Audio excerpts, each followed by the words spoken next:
dengar ini.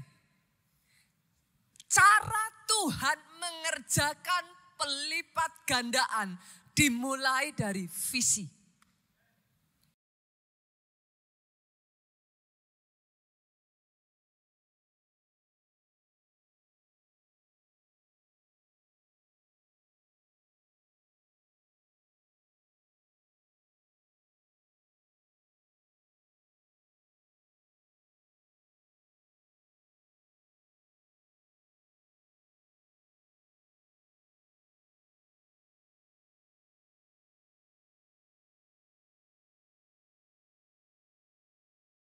Bagaimana kabar saudara hari ini? Luar biasa. Dan hari ini saudaraku, saya akan mengajak saudara untuk melihat, belajar bagaimana sih caranya Tuhan mengerjakan pelipat gandaan itu. Saya akan mengajak saudara melihat from the very beginning, bagaimana dia mengerjakannya. Kita buka yuk Kejadian pasalnya yang pertama, tadi saya katakan from the very beginning saudaraku. Kejadian pasalnya yang pertama ayatnya yang ke-28. Yang sudah ketemu katakan amin. Yang ketemunya karena di depan juga amin yang keras. Yuk kita baca sama-sama 2-3. Allah memberkati mereka, lalu Allah berfirman kepada mereka, beranak cuculah dan bertambah banyak, penuhilah bumi dan taklukkanlah itu, berkuasalah atas ikan-ikan di laut dan burung-burung di udara dan atas segala binatang yang merayap di bumi. Pada saat saudara membaca ayat ini, saudara menyadari satu hal ini saudaraku. Bahkan sejak dari awal Tuhan itu sudah kasih mandat kepada manusia, mandat pelipat gandaan. Saya ulang ya. Ayat ini mengatakan Allah memberkati mereka. Adam dan Hawa baru diciptakan.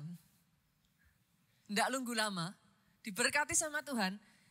Habis diberkati, langsung sama Tuhan dikasih visi. Beranak cucu, bertambah banyak, penuhi bumi, taklukkan itu, berkuasalah atasnya.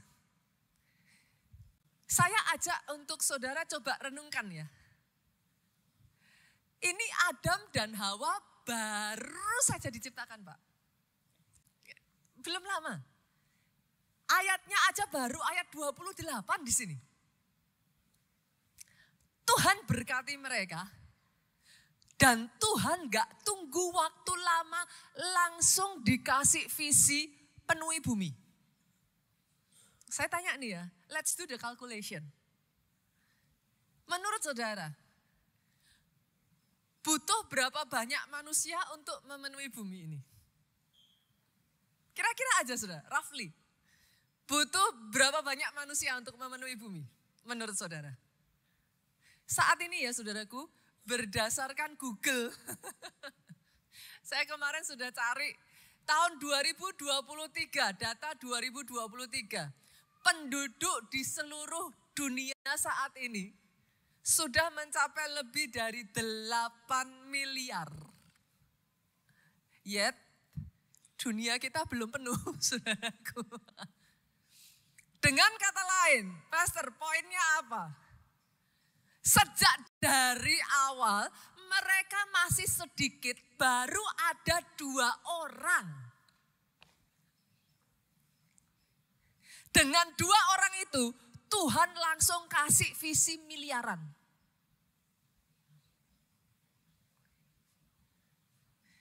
Coba perhatikan saudaraku. Artinya apa Pastor? Dengar ini. Cara Tuhan mengerjakan pelipat gandaan dimulai dari visi. Saya ulang ya saudaraku. Cara Tuhan mengerjakan pelipat gandaan dimulai dari visi. Jujur buat saya sendiri Pak, pemahaman konsep ini itu butuh saya berproses loh untuk nangkep ini. Kenapa? Karena sejujurnya saudaraku, kalau saudara dikasih visi besar yang dari Tuhan, which is visi yang dari Tuhan selalu besar, biasanya loh, kita jujur, kita kalkulasi kok pasti. Ya atau ya?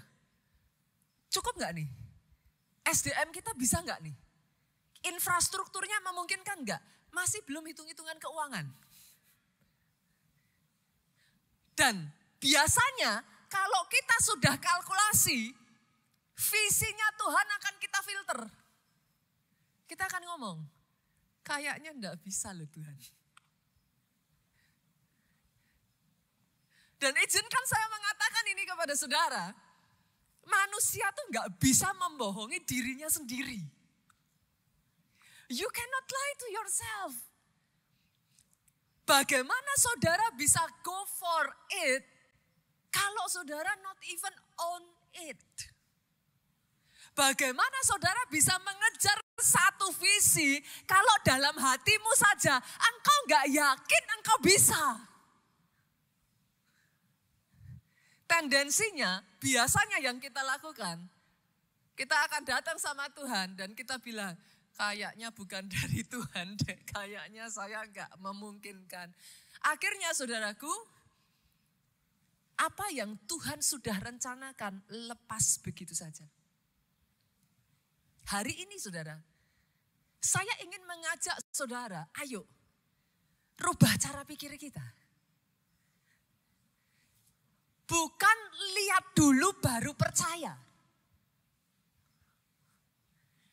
Tapi mulai sekarang belajar, percaya dulu sama visinya. Terima dulu visinya. Tangkap dulu visinya. Setelah itu, yuk kita sinkronkan apa yang kita lihat dengan apa yang Tuhan lihat. Karena seringkali Tuhan sudah ngelihat, kita belum ngelihat. Butuh waktu bagi saya saudaraku untuk memahami hal ini. Karena saya itu orang yang sistematis saudara. Ketika Tuhan kasih visi 1.000. Saya akan mikir, ya kalau 1.000 itu ya dari yang sedikit jadi 50 dulu Tuhan. Make sense dong? 50 jadi 100, kan? Ya 100 jadi, I don't know, 200, 300 saudaraku. Dari situ jadi 500 Bu. Habis itu kan baru jadi 1.000. Itu kan pola pikirnya toh saudaraku. Sampai saudaraku di titik inilah ketika saya pergi ke Nigeria. Tuhan rubah saya. Satu saat saya pergi ke Nigeria. Tuhan ngomong gini loh. Memangnya harus ya? Untuk jadi 1.000 harus 50 dulu ya? Harus 100 dulu ya? Gimana kalau saya bilang dari sedikit langsung jadi 1.000? Loh itu langsung jujur loh saudara. Otak saya error kok saudaraku. Karena gak masuk akal Pak. Kita akan terus memfilter itu dengan keberadaan kita. Dan setiap kali kita melihat keberadaan kita, kita akan berkata gak bisa. Hari ini saya tantang saudara.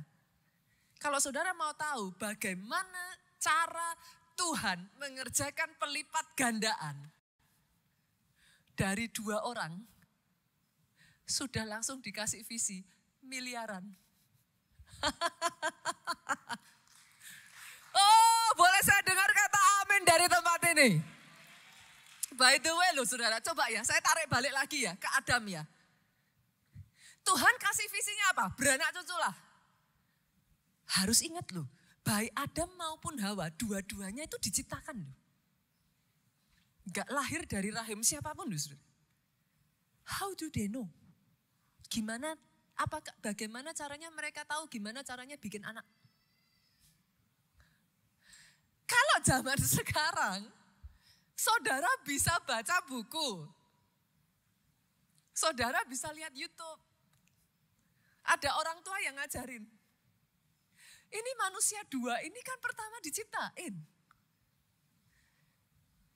Jujur, bisa tanya enggak sama Tuhan saudara? Gimana caranya? Loh itu, it's very logical. Belum lagi disuruh sama Tuhan bertambah banyak. Pernah enggak ada momen-momen di mana Tuhan suruh saudara dan saudara ngomong sama Tuhan, saya nggak tahu caranya gimana. Poin saya apa, saudaraku?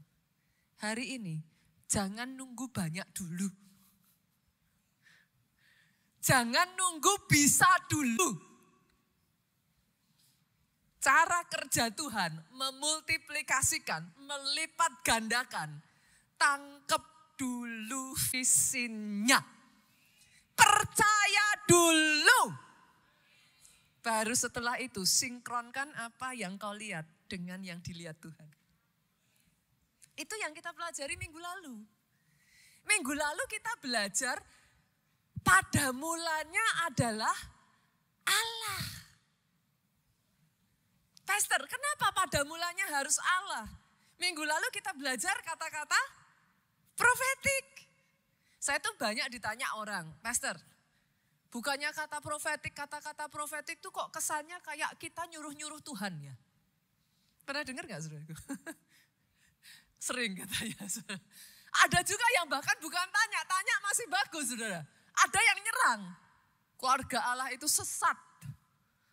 Kata-kata profetik, seenak jidat nyuruh-nyuruh Tuhan katanya saudaraku. Come on, coba, oke, perhatikan ke depan. Izinkan saya menanyakan kepada saudara. Pak, memangnya kalau kita mau nyuruh-nyuruh Tuhan aja, bisa apa? Sorry loh, kita mau nih, kita pengen nih, mau nyuruh-nyuruh Tuhan, ngatur-ngatur Tuhan. Emangnya bisa? Ya gak bisa lah. Siapa kita bisa ngatur-ngatur Tuhan?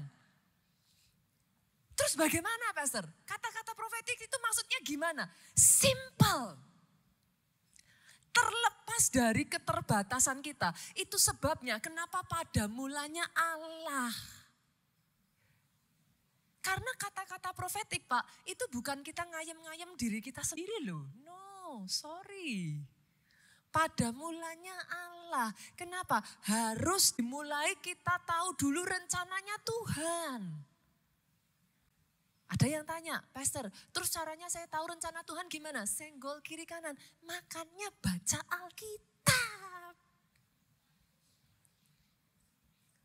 Tidak heran saudara tidak tahu. Kenapa? Baca aja enggak. Memangnya di Alkitab ada ya Pastor? Makanya dibaca. Yang mengerti aminnya boleh yang paling keras. Yang mau membaca Alkitabnya boleh tepuk tangannya yang paling meriah buat Yesus Tuhan kita. Kenapa dimulainya harus Tuhan dulu? Harus tahu rencananya. Sederhana nih ya saudara, perumpamaan yang very simple. Anak saya mau pergi ke tempat yang dingin nih. Dia butuh jaket. Satu kali dia pergi jalan-jalan sama saya. Dia ngomong sama saya, Mom, boleh nggak beli jaket? Di dalam hati saya sudah mau beliin jaket. Dia datang sama saya, dia bilang, Mom, boleh nggak beli jaket? Saya tanya, iya atau iya? Ya iyalah. Saudara mengerti maksud saya? Kalau saudara meminta sesuatu yang adalah rencananya Tuhan, nggak mungkin ditolak. Itu sebabnya dasarnya harus firman. Kata-kata profetik itu sesederhana gini saudaraku. Tuhan punya rencana tuh. Tuhan punya visi. Kita sadar diri. Kita nggak mampu. Tapi karena kita tahu itu visinya Tuhan, kita agreeing with Him.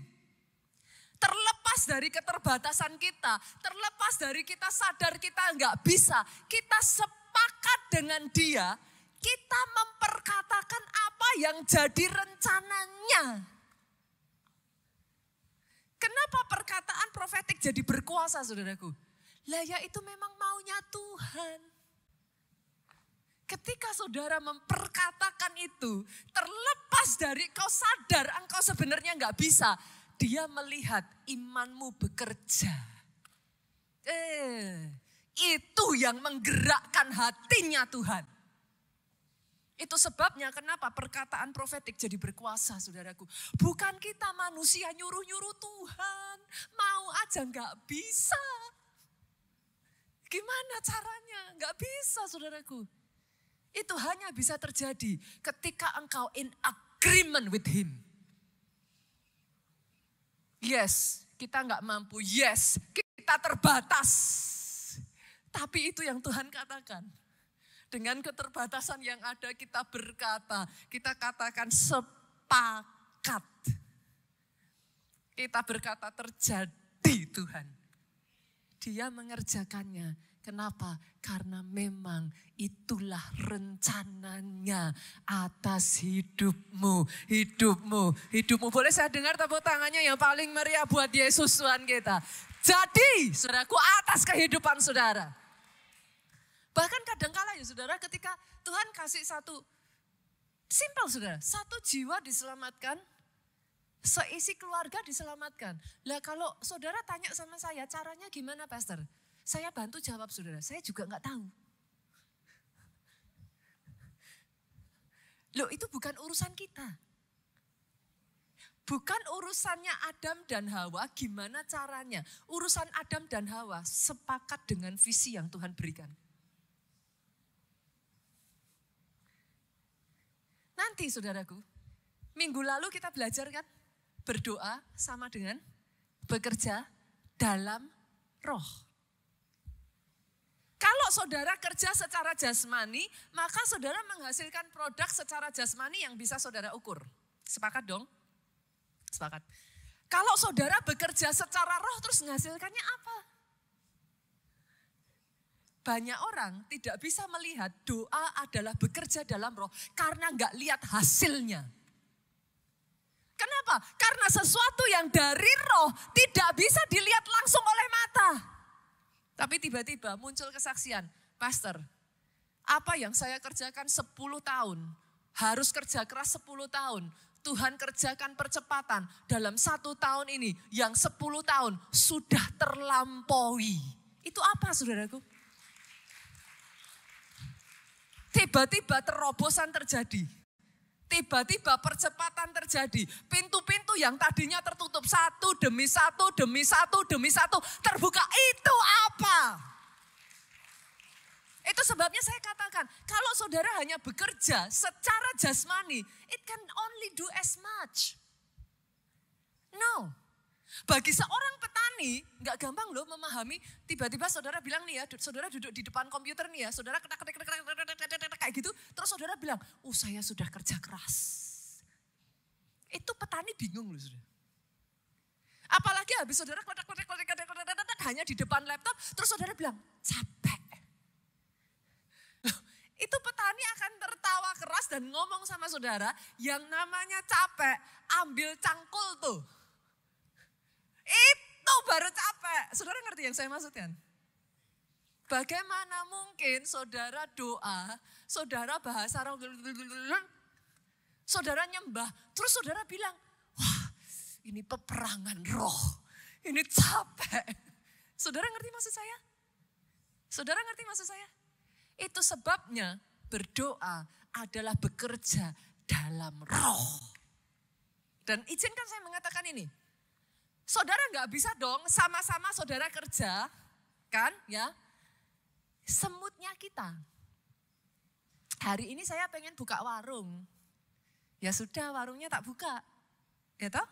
Selasa saya males, saya capek. Seharian sibuk saya. Sampai malam, wah urusannya padat banyak. Saya nggak buka warung. Rabu juga sama, saudaraku. Wah, Rabu itu dari pagi. Wah, ngurus ini, ngurus itu, udah puyeng-puyeng, pusing-pusing, udah capek. Saya nggak buka warung lagi. Hari Kamis merasa bersalah. Ya, Selasa, Rabu nggak buka warung nih. Kamis bukalah warungnya. Saudara boleh ketawa ya, tapi banyak orang kalau itu kerja secara fisik seperti itu, mau kapan suksesnya? Tapi kenyataannya saudara bekerja dalam roh, caranya kayak gitu. Senin kerja, Selasa, capek. Kerjanya berhenti, warungnya gak dibuka. Rubuh, capek. Kami seminggu capek. Warungnya enggak dibuka, buka minggu depan. Saya tanya, bisa sukses enggak kerja macam begitu? Istri-istri, halo, kalau suaminya kerja macam begitu, saudara bilang, bagus, lanjutkan gitu. Banyak orang ngerti cara kerja secara jasmani, tapi enggak ngerti cara kerja secara roh. Saya berdoa ya hari ini, kalau itu saudara bisa tangkap ya. Rubah cara doamu. Doa enggak Senin Kamis Bapak Ibu, maaf saudaraku. Kalau saudara mengerti bahwa berdoa itu bekerja di dalam roh. Every single day. Bisa enggak sekarang saya tanya ya, saudara kerja di perusahaan nih ya. Saudara datang nih, baru 10 menit terus saudara bilang capek, pulang. Bisa? Kalau enggak dipecat cepet itu saudara. Tapi banyak orang tuh doanya begitu. 10 menit, capek. Udah, berhenti. Dan setelah itu saudara datang sama Bu Pendeta, saudara datang sama Pak Pendeta, saudara bilang, mana, katanya mana. Saudara nangkep yang saya maksudkan? Hari ini saya berdoa, rubah caramu melihat doamu. Oh dengarkan saudaraku, firman Tuhan minggu lalu yang saya sampaikan, karena saya ada di Jogja minggu lalu. Dengarkan. Karena saya percaya kalau saudara mengerti cara bekerja yang benar, tidak heran dalam hidupmu tiba-tiba, oh kerja fisik harus saudara. Saudara tetap kerja, apa yang ada di tangan saudara kerjakan. Tetapi jangan mau hanya kerja secara jasmani, karena terbatas. Kerjakan dalam roh. Apa yang tidak bisa jasmani lakukan, percepatan, terobosan, pintu-pintu terbuka. Semua terjadi dalam alam roh. Oh yes. Kita balik lagi ya saudara. Saya tarik dari yang minggu lalu toh ini. Saya tarik balik lagi nih. Semuanya dimulai dari visi. Tangkap dulu visinya. Pastor, kenapa perlu visi? Kenapa harus visi? Yuk. Amsal 29 ayatnya yang ke-18 kita lihat. Amsal 29 ayat 18. Bila tidak ada wahyu, menjadi liarlah rakyat. Dalam terjemahan bahasa Inggris, King James Version-nya saudaraku, dikatakan where there is no vision. Jadi kata wahyu, itu vision. Where there is no vision. Kalau tidak ada visi, menjadi liarlah rakyat. Maksudnya gimana Pastor? Sederhana. Kalau saudara nggak punya visi dalam hidup saudara, maka jangan heran saudaraku, ya saudara bisa lakukan suka-suka saudara kan. Mau bergaul sama siapa kan suka-suka saudara. Mau minum obat-obatan lah, saudara mau mabuk-mabukan lah, saudara mau hidup seperti apalah, suka-suka saudara karena nggak ada visi. But there is no vision. Kalau saudara nggak punya visi, bahkan ya saudara bisa gunakan waktu saudara kan suka-suka. Atau pagi bangun tidurku terus tidur, itu juga bisa saudaraku. Kan suka-suka, nggak ada visi kok. Hari itu nggak ada yang harus saudara selesaikan kok. Kalau nggak ada visi, saudara pakai uang saudara juga suka-suka. Saudara mengerti yang saya maksudkan? Itu sebabnya firman Tuhan bahkan ngomongnya where there is no vision, bukan hanya umatku liar. The people perish. Umatku hancur. Umatku binasa. Kenapa saudara? Ketika saudara punya visi, nih katakan ya, simple ya, visi sederhana aja Bu. Saya mau punya rumah tahun ini. Jalan-jalan di mall, sale gitu kan. Tapi saudara sudah punya visi. Saya mau punya rumah tahun ini. Saudara lihat sale nangis, tapi saudara bisa ikat pinggang. Saudara bilang, no, aku mau punya rumah tahun ini. Bisa nangkap ya Bapak Ibu ya. Tapi kalau saudara nggak punya visi, Kan saudara punya uang tuh. Sale-sale. Branded saudaraku. Wah seru nih. Lah gak ada visi kok. Buy. Semuanya buy me. Kan buy. Akhirnya hidupnya liar toh saudaraku. Kacau toh. Itu sebabnya dikatakan, where there is no vision. Ketika tidak ada visi, umatku binasa. Hari ini ya saudaraku, a little simple thing. Tangkap visi yang dari Tuhan dulu 2024. Saya berdoa ya saudara, 2024 kalau Tuhan katakan this is the year of multiplication. Akan ada sebagian dari saudara berkata, pastor tapi saya pastor, kondisi saya pastor. Tapi hari ini saya tantang saudara-saudara berani berkata kalau itu visi yang dari Tuhan. Yes sir. Aku tangkap, aku percaya dijadikan atas kehidupanku. Nah tadi kita sudah belajar ya Bapak Ibu ya. Kita sudah belajar gimana cara Tuhan menjadikan visi. Kan gitu. Gimana cara Tuhan mengerjakan pelipat gandaan. Starting with visi. Dimulai dari visi. Nah setelah ini saya akan mengajak saudara gantian ngeliat. Bagaimana Tuhan mengerjakan visi itu dalam kehidupan Nehemia. Dari situ kita akan belajar. Kita buka dulu ya saudaraku. Kita lihat di dalam Nehemia. Nehemia pasal yang kedua ayatnya yang pertama sampai ayatnya yang ke-6. Dimulainya seperti apa toh dalam kehidupan Nehemia itu. Saya baca ayat 1, boleh kita bergantian ayat 2 saudara baca sampai ayat 6 kita bergantian. Pada bulan Nisan tahun ke-20 pemerintahan Raja Artasasta. Ketika menjadi tugasku Nehemia ya saudaraku untuk menyediakan anggur. Nah berarti dari sini kita tahu Nehemia ini juru minuman raja saudaraku. Aku mengangkat anggur dan menyampaikannya kepada raja. Karena aku kelihatan sedih yang memang belum pernah terjadi di hadapan raja. Bertanyalah ia kepadaku, mengapa mukaku muram? Walaupun engkau tidak sakit. Engkau tentu sedih hati. Sama-sama yuk kita baca 2-3. Lalu aku menjadi sangat takut kenapa Bapak Ibu? Jadi di zaman itu makanya saudaraku kalau baca Alkitab tuh jangan cepet-cepet. Kayak sapi itu loh Bapak Ibu. Saya sering ngomong ya. Saudara pernah gak lihat sapi?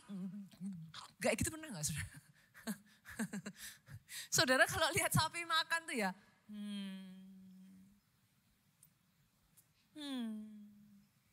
Itu cara sapi makan saudara. Dikunyah. Pelan-pelan. Ditelan dicerna. Kenapa kok bisa Nehemia takut? Bahkan bukan cuma takut, ditulis apa? Sangat takut. Kenapa saudaraku? Karena di zaman itu ada peraturan kalau orang-orang yang bekerja di sekeliling raja itu enggak boleh mukanya muram. Kenapa? Dipercaya kalau orang dekatnya raja pada muram, pada gloomy Pak, itu merusak moodnya raja. Hari itu raja bisa uring-uringan tuh. Nah, kalau sampai ada orang yang bekerja di dekat raja dan muram, hukumannya mati. Jadi saudara sekarang tahu ya, kenapa kok si Nehemia setakut itu. Dia harus menjelaskan, dia harus punya penjelasan yang masuk akal, yang bisa diterima, yang mengizinkan dia mukanya muram. Nah yuk kita buka ya, ayat 3, saya bacakan buat saudara, nanti ayat 4, saudara ikut sama-sama baca. Jawabku kepada raja, hiduplah raja untuk selamanya. Bagaimana mukaku tidak akan muram? Kalau kota tempat pekuburan nenek moyangku telah menjadi reruntuhan. Nah, Yeremia jelasin saudaraku. Pintu-pintu gerbangnya habis dimakan api.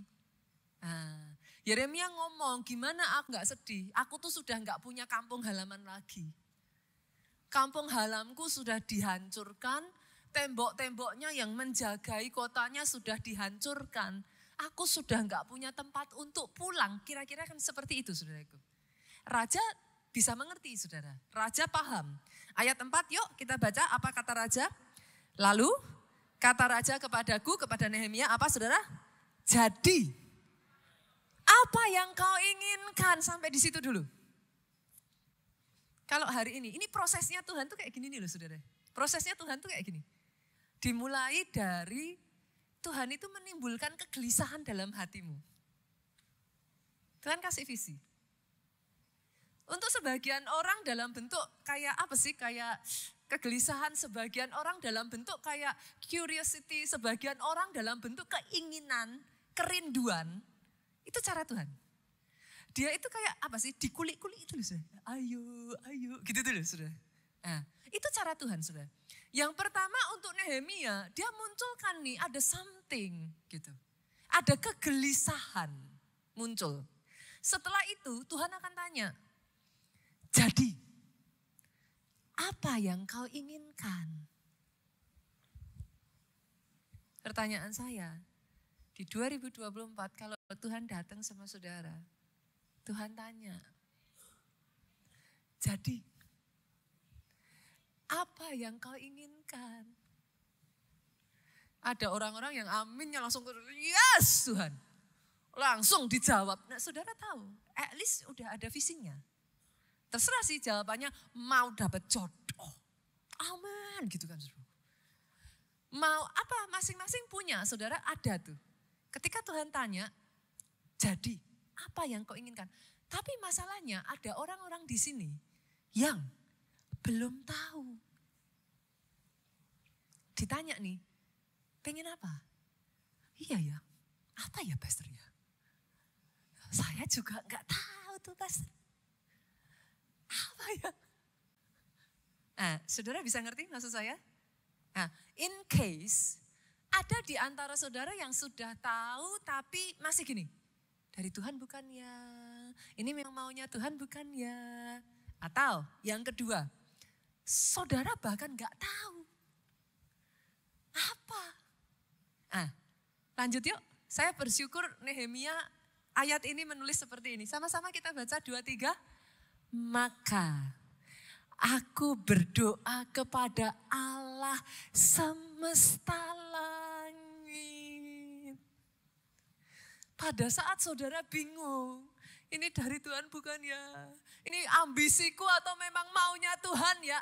Nehemia juga sama, dia juga berpikir yang sama. Jangan-jangan ini cuma keinginanku, jangan-jangan ini ambisiku. Banyak orang dalam keadaan seperti itu, dari Tuhan bukan ya, dari Tuhan bukan ya. Bukan maka aku berdoa kepada Allah, maka aku cari sahabatku. Dari Tuhan bukan ya. Ada sebagian lagi yang maka aku petik bunga dari Tuhan, bukan dari Tuhan. Dari Tuhan, bukan dari Tuhan. Bahkan ada loh orang-orang yang saya kenal tuh ya saudaraku. Belum tahu visinya udah lari aja duluan gitu saudara. Tahun ini boleh gak saudara? Kita mulai yuk 2024. Ketika saudara ngalami itu, saya berdoa sama seperti Nehemia. Engkau orang-orang yang maka aku berdoa kepada Allah semesta langit. Dalam ketidaktahuanmu, dalam keterbatasanmu. Firman Tuhan tuh ngomong gini saudaraku. Diam dan ketahuilah aku Tuhan. Kadangkala ketika kita berdiam diri ya di situ ya saudaraku. Nanti Tuhan akan kasih guidance. Ada hikmat Pak. Kayak ditonton aja gitu. Ke sini, ke sana. Oh, ketemu si A, ketemu si B. Nah, masalahnya dari Jakarta ini tuh kotanya terlalu crowded. Apa sih saudara? Kayak saudara tuh kayak dikejar ini gitu apa, kejar tayang, kejar target. Jadi kayak hati itu isinya kayak apa? Kalau orang Jawa bilang kemerungsung itu apa tuh? Kalau orang Jakarta bilangnya apa, saudara? Kemerungsung itu apa? Hah? Kayak keburu-buru gitu ya? Keburu-buru aja, bawaannya tuh keburu-buru aja terus. Keburu-buru, harus segera. Tapi malah saudara nggak produktif. Boleh nggak saya ngomong ini? Bekerja keras, sibuk, tidak sama dengan produktif loh. Ada banyak orang yang saya lihat sibuk, tapi goalnya tidak tercapai. Sibuk tapi entah kemana nih arahnya. Hati-hati saudaraku. Kau harus tahu visinya dulu. Kalau enggak, kau boleh sibuk. Tapi enggak jelas kemana arahnya. Sepakat ya? Yang pertama itu dulu ya. Ketika Tuhan mulai gerakkan tuh ada kegelisahan, saudara ngerti, itu tanda-tandanya. Ketika Tuhan mulai taruh tuh ada kayak semacam sesuatu yang kayak terpikirkan atau passion atau muncul, itu tandanya. Lalu Tuhan akan tanya, apa yang kau inginkan? Nah kalau belum tahu caranya, doa. Setelah itu, yuk kita lihat satu-satu ya, kita belajar. Ayatnya yang kelima. Kemudian jawabku kepada raja, jika raja menganggap baik dan berkenan kepada hambamu ini, utuslah aku ke Yehuda. Langsung nih, dijawab sama Nehemia. Ke kota pekuburan nenek moyangku, supaya aku membangunnya kembali. Setelah saudara berdoa, gerak yuk. Kan sudah dapat toh, asumsinya berarti sudah dapat. Betul ya?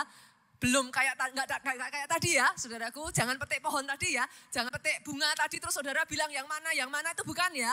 Oke ya, saudara sudah dengar dari Tuhan. Next yang berikutnya yang harus saudara lakukan. Bangun kembali apa yang sudah runtuh. Oke, saya nggak tahu dalam kehidupan saudara masing-masing bisa berbeda-beda. Mungkin sebagian dari saudara di perusahaan saudara, mungkin ya saudaraku, kesatuan karyawan saudara runtuh. Bangun kembali. Mulai kerjakan. Mungkin di perusahaan saudara selama ini sudah maju nih ya. Tapi manajerialnya runtuh. Nggak punya manajemen yang bagus. Nah akhirnya karena manajemennya nggak bagus, saudara sudah dibangun berhasil tadinya. Bukan nggak berhasil. Tapi karena manajerialnya jelek, runtuh. Bangun lagi. Saya nggak tahu masing-masing apa. Ada yang di 2023 kemarin kehidupan rohaninya runtuh? Bangun lagi.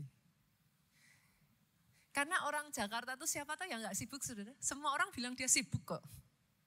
Yang mengerti katakan amin.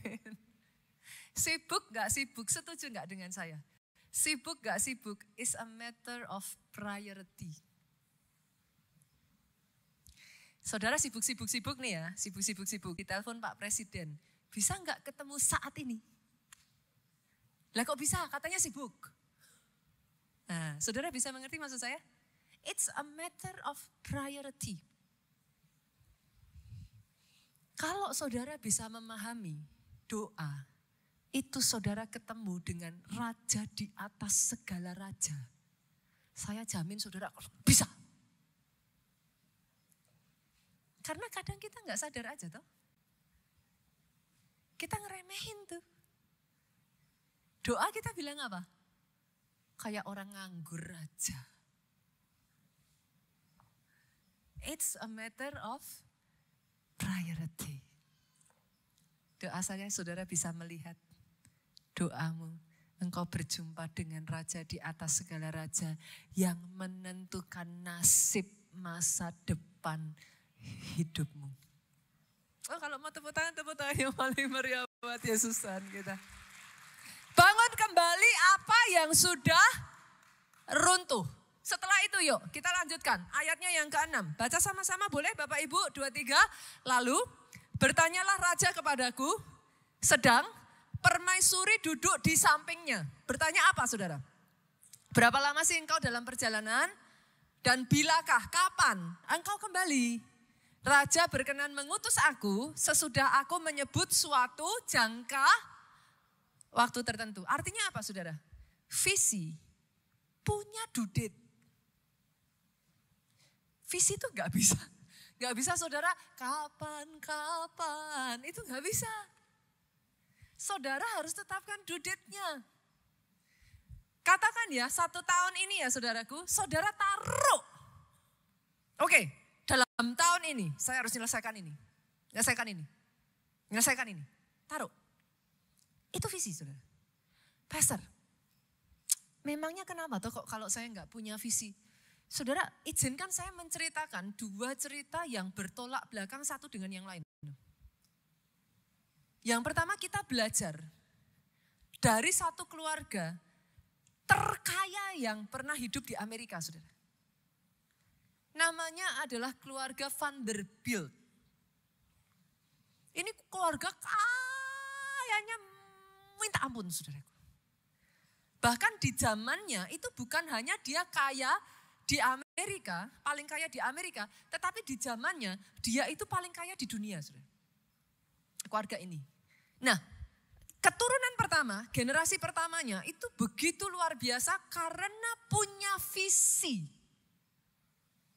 Dia merintis dari nol, dibangun karena punya visi. Dia tahu kapan dia say no, dia tahu penggunaan keuangan yang baik, dia tahu. Jadi dia bangun sampai akhirnya keluarga ini jadi kaya. Turun ke generasi kedua. Di generasi kedua ini saudaraku, masih lumayan lah saudara, dia melanjutkan visi generasi pertama. Tapi enggak seagresif generasi pertama, kan sering kali gitu ya. Turun ke generasi kedua masih dikerjakan, masih luar biasa, masih hebat. Jadi 2 kali lipat, which is good ya saudaraku, which is good. Tapi itu belum ada inflasinya, apanya segala macam, jadi kan enggak sebesar itulah ekspansinya kayak gitu. Tapi turun ke generasi ketiga dan keempat, nah visinya beralih. Yang tadinya membangun perusahaan, yang tadinya memperjuangkan, sekarang visinya menikmati. Mereka justru berlomba, pesta siapa yang paling besar. Bahkan yang paling mengerikan saudaraku, mereka tuh mengadakan satu lomba, mereka gila saudara. Orang-orang ini pesta, ya orang lihat itu kayak mereka berlomba, rumahnya siapa yang paling gede? Saya tanya boleh saudara? Kira-kira loh, menurut saudara di Jakarta ini rumah luasnya 3.000 meter udah besar belum? Besar ya Pak? Besar. Keluarga ini membangun rumah yang besarnya 30.000 hektar.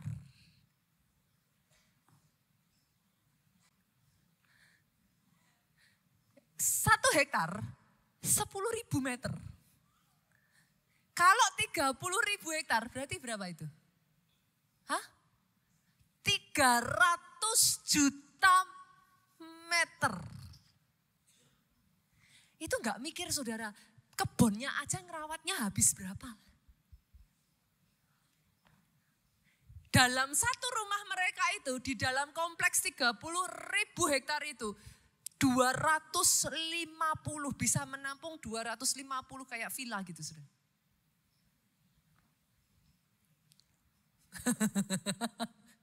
Saudara setuju dong dengan saya ini keluarga kaya sekali saudaraku. Sampai detik hari ini rekor mereka belum terpecahkan saudara. Ini masih menjadi rumah terbesar di dunia. Sampai detik hari ini. Tetapi bukan itu poin saya. Saya ingin memukau saudara dengan kekayaan yang luar biasa tadi. Tapi apa poin saya? Tahun 1973 keluarga mereka berkumpul dan mereka mengadakan reuni keluarga. Tapi sayangnya saudaraku, tidak satu pun dari keluarga ini yang pada saat mereka mengadakan reuni di 1973 itu yang masih ada dalam posisi sebagai seorang miliarder. Ngeri ya? Ngeri ya saudara? Hancur. Tanpa visi, umatku binasa.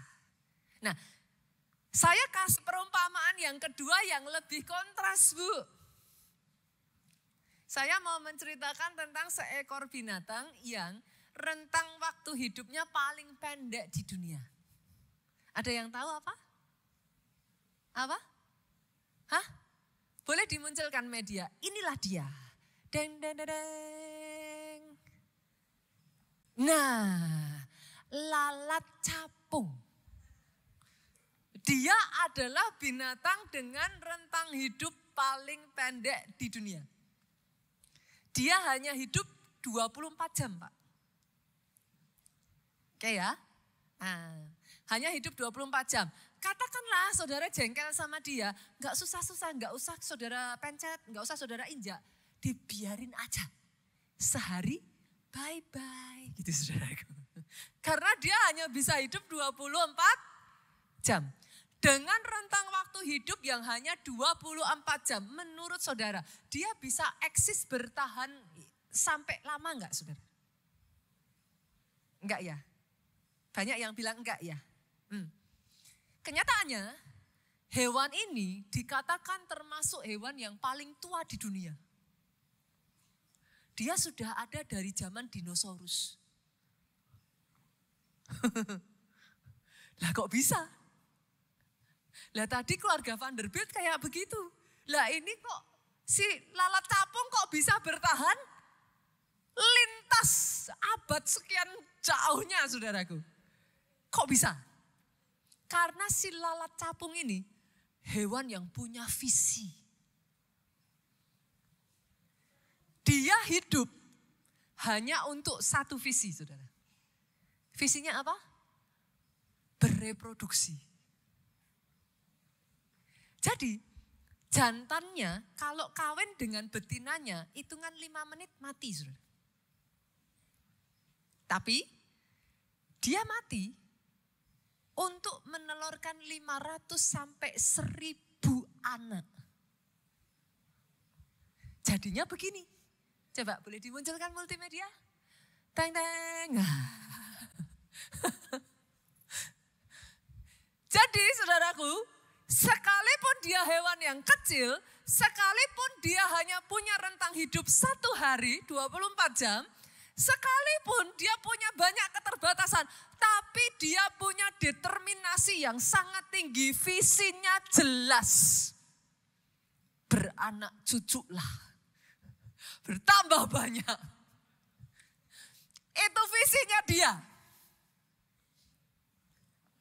Alhasil dari zaman dinosaurus sampai hari ini dia masih eksis, Pak.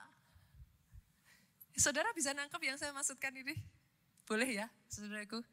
Bagaimana kalau si lalat capung gak punya visi? Terus dia bilang, hari ini saya mau terbang-terbang, main ke mall. Lah dia gak punya visi. Hari ini saya mau arisan dulu. Saudara bisa bayangkan, ini udah punah dari zaman Bahala, saudara. Saudara bisa melihat the power of vision. Itulah cara kerja visi yang Tuhan kerjakan lewat Nehemia. That is the power of vision. Saya akan berikan kepada saudara 3 kekuatan, 3 power dari visi, saudaraku. Yang pertama, visi akan membuat saudara berani. Orang yang punya visi ya saudaraku, berapa banyak yang sadar semakin besar visinya kan tantangannya makin besar ya. Kalau gitu kok kita tetap bisa kuat, Pak? Visi. Visi itu membuat saudara itu punya kayak determination, saudara. Saudara punya ketetapan dalam hati. Tanpa visi ya, jujur, kita manusia tuh lebih suka zona nyaman. Itu sebabnya, dengar ini baik-baik saudara. Tuhan memberikan visi. Pastor itu kan buat orang yang masih belum apa-apa. Ya harus begitulah, kalau belum apa-apa ya harus kerja keras. Salah. Tuhan memberikan visi itu kepada Adam dan Hawa. Pak, mereka itu ditempatkannya di Taman Eden loh. Kurang apa? Mau apa-apa tinggal ambil kok. Butuh apa lagi? Manusia belum jatuh dalam dosa, ada dalam kemuliaan Tuhan, gak kurang apa-apa. Tapi mau saudara masih kecil, mau saudara sudah besar. Mau saudara belum apa-apa, mau saudara sudah kaya raya. Dengar ini baik-baik saudaraku. Tuhanmu selalu punya visi yang lebih besar atas hidupmu.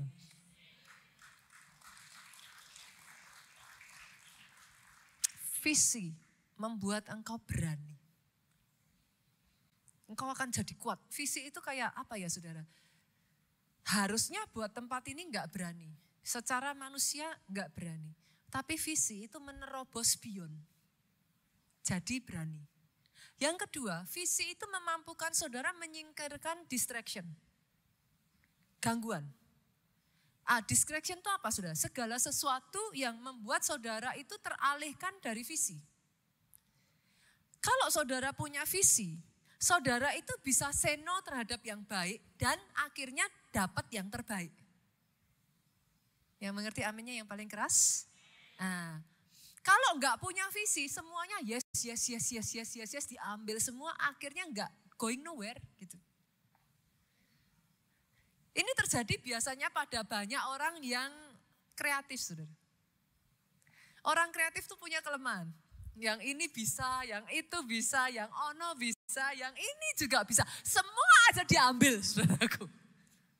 Akhirnya going nowhere kalau enggak hati-hati. Visi memampukan saudara to say no. Karena saudara sudah tahu, aku tuh mau ke situ loh. Ini hanya akan membuat jalanku lebih jauh. No, aku mau ke situ. Saudara bisa ngerti ya, maksud saya ya. Oke. Visi memampukan saudara bahkan berkata tidak kepada pergaulan yang salah.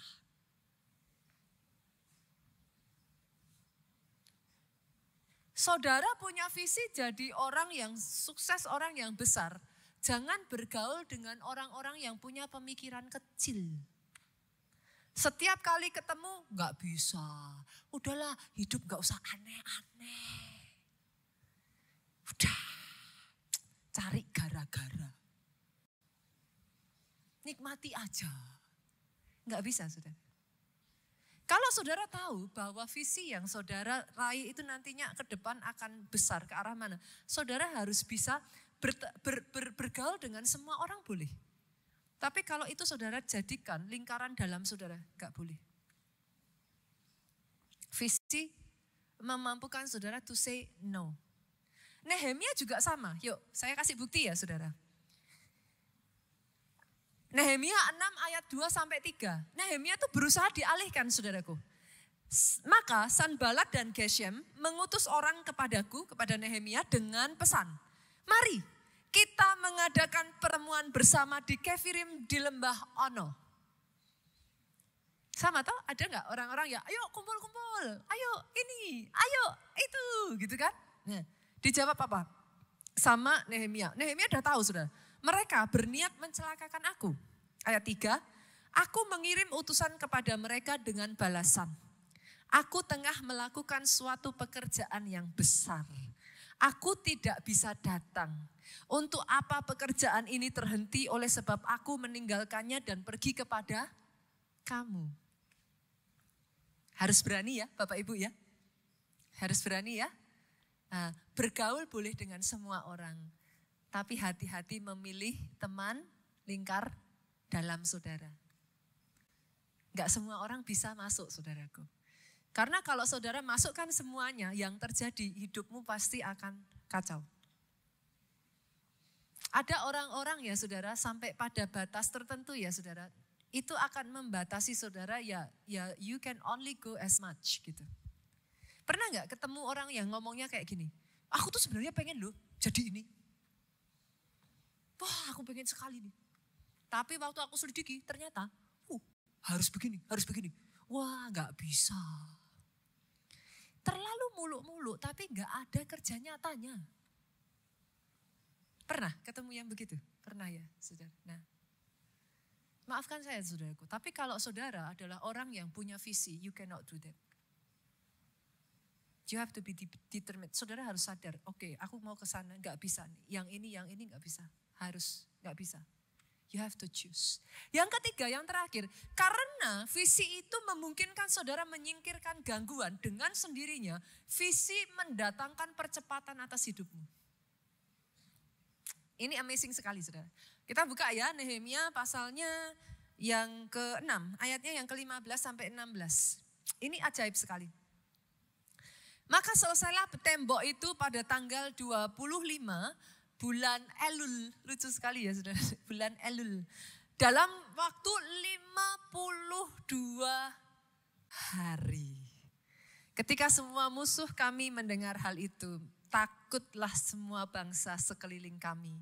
Mereka sangat kehilangan muka dan menjadi sadar bahwa pekerjaan itu dilaksanakan dengan bantuan Allah kami. Ada orang sama-sama ngerjain pekerjaan dilama-lamain. Kalau bisa lama, kenapa cepat gitu? Orang yang punya visi. Kalau bisa cepat, kenapa lama? Selesaiin. Ada orang-orang karena nggak punya visi, sukanya menunda-nunda, sudah. Procrastinate. Nanti dulu. Biasanya kebanyakan orang kerja yang pertama 3 jam itu yang gampang dulu. Yang sukar dihindari. Hari ini boleh gak saya minta saudara, 3 jam pertama dari list pertama kehidupan saudara bangun tidur. Kerjain tuh yang strategis, yang susah-susah, yang butuh saudara harus cepat selesaikan. Kerjakan dulu, pangkas habis dulu. Baru 3 jam berikutnya saudara maintenance. Kalau saudara yang online shop ya saudara jawab-jawab, saudara ini, saudara itu, saudara apa. Sepakat? Berapa banyak yang setuju firman hari ini daging? Senggol kiri kanan? Jangan jadi seperti keluarga Vanderbilt. Saudara boleh lupa yang lain-lain ya, lupa yang lain gak apa-apa. Senggol kiri kanan aja. Jadilah seperti lalat capung. Nah ingat toh saudara. Bukan maksudnya kecilnya enggak saudara, bukan hidup seharinya enggak saudaraku. Tapi jadi seperti lalat capung yang hidupnya punya visi yang jelas. Angkat kedua tangan saudara, diberkatilah saudara oleh Tuhan. Amen. Diberkati keluargamu oleh Tuhan. Amen. Tangan yang diangkat ini, apapun yang dikerjakan dibuat berhasil. Amen. Oh tangan yang diangkat ini di 2024 yang dikerjakannya tidak stagnasi. Tangan yang diangkat ini di 2024 yang dikerjakannya tidak mengalami kemunduran. Semakin maju, bertambah, bermultiplikasi, tersebar lebih luas, bahkan memenuhi kota ini. Pulang dengan membawa sukacita yang daripada Allah Bapa, cinta kasih Yesus Kristus, putranya, persekutuan dengan Roh Kudus, sekarang sampai selama-lamanya. Saudara yang diberkati katakan dengan suara yang paling keras, Amin.